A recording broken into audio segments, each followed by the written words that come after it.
Suivi et accompagnement des communes pour l'hygiène et la salubrité, l'organisation depuis 2019 du concours d'hygiène et de salubrité, voilà quelques-unes des actions menées par le ministère de l'Habitat et du Développement urbain pour assainir les communes du Cameroun. Des actions concrètes qui rencontrent néanmoins des difficultés. Les populations dans certains quartiers ont de l'incivisme. Ils ne jettent pas les ordures là où cela est demandé.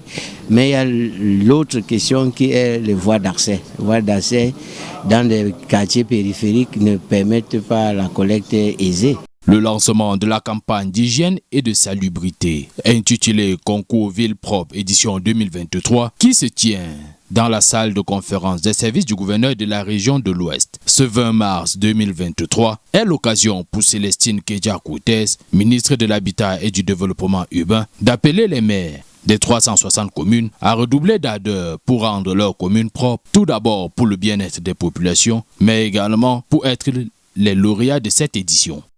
Appeler à la mobilisation citoyenne de tous les acteurs urbains, appeler à la conscience individuelle et collective sur les questions d'hygiène et salubrité qui ont un impact, il veut le dire, sur la santé publique. Donc je me réjouis de ce que cette fois-ci également, l'OMS, ONU Habitat et tous les partenaires du secteur nous ont accompagnés pour lancer cette importante campagne à partir de Bafoussam.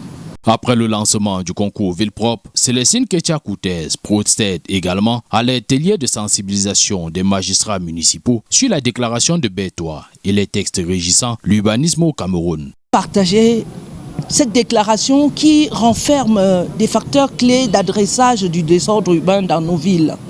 Des recommandations en direction de l'État, en direction des PTF, mais surtout en direction des maires qui, dans la pratique de décentralisation voulue par le président de la République, aujourd'hui sont les premiers acteurs qui doivent veiller sur l'occupation planifiée, organisée des territoires. Ainsi s'achève donc cette première journée de visite de travail du MINDU dans la ville de Bafoussam qui aura débuté plus tôt par un tour du propriétaire du chantier de construction de la future délégation régionale du ministère de l'Habitat et du Développement urbain, chantier lancé en 2020 et dont la livraison est prévue pour 2024.